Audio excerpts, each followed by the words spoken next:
Halo, selamat sore.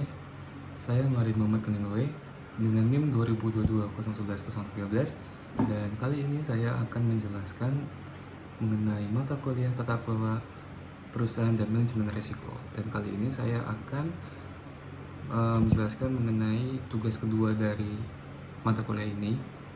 Dan pertanyaan itu adalah dampak buruk jika prinsip SIGI diabaikan, dan kedua itu sebutkan studi kasus nyata kebangkrutan perusahaan yang gagal menerapkan SIGI. Oke, setelah meriset data, dan kali ini saya akan menjelaskannya. Yang pertama, dari poin pertama itu kita punya dampak buruk pengabaian prinsip SIGI.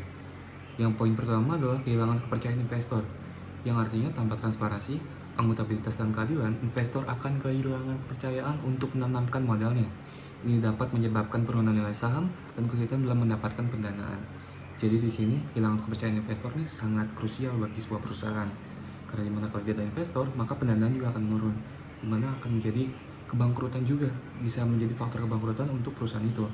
Karena kepercayaan investor kalau tidak ada, maka perusahaan tersebut juga bisa disebut di dalam posisi ujung tanduk. Lalu poin kedua adalah penurunan nilai perusahaan. Di sini seperti contohnya adalah skandal, lalu praktik curang atau manajemen yang buruk akibat pengabaian SIGI, dan menyebabkan anjloknya nilai saham dan kapitalisasi pasar perusahaan. Di sini ada sangkut pautnya dengan poin pertama. Namun poin pertama itu hanya menjelaskan kepercayaan investornya, dan poin kedua ini lebih ke menyelubungnya, yaitu dengan cara bagaimana nilai saham itu bisa berkurang, seperti contohnya disebabkan oleh skandal, praktik curang atau manajemen yang buruk, dan itu juga akan menyebabkan kerugian dari SIGI ini. Lalu poin ketiga itu ada krisis keuangan dan kebangkrutan. Artinya di poin ini keputusan bisnis yang diambil berdasarkan kepentingan pribadi atau kelompok tertentu tanpa mempertimbangkan risiko dan etika dapat menyeret perusahaan ke dalam krisis keuangan yang parah, bahkan kebangkrutan. Lalu poin selanjutnya itu ada konflik kepentingan, yang artinya itu pengabaian prinsip independensi dan keadilan dapat memicu konflik.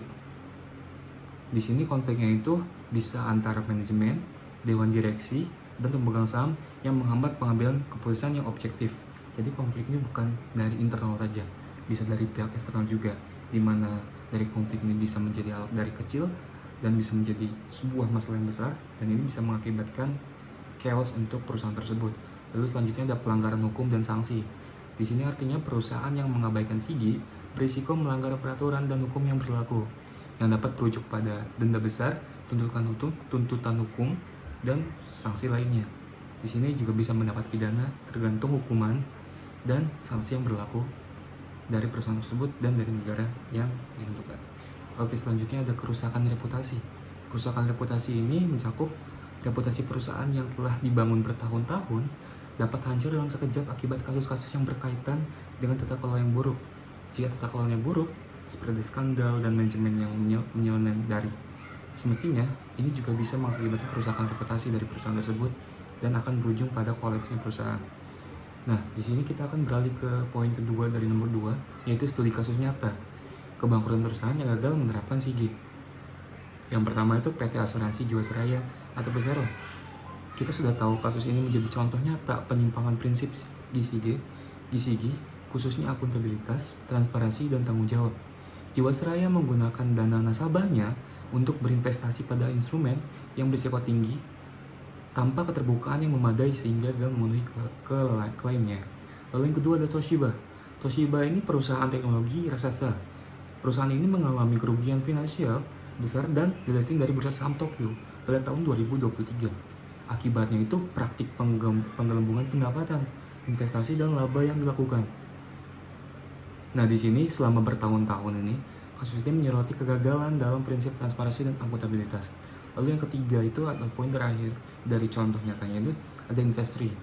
Platform peer-to-peer lending ini dicabut izinnya oleh OJK pada Oktober 2024 karena lemahnya penerapan SIGI, termasuk kurangnya transparansi informasi, pengelolaan risiko yang buruk, dan pengawasan internal yang tidak optimal, yang menyebabkan lonjakan tingkat kredit yang macet. Nah, itulah teman-teman pembahasan dari saya. Terima kasih untuk menyimak, dan sampai sore.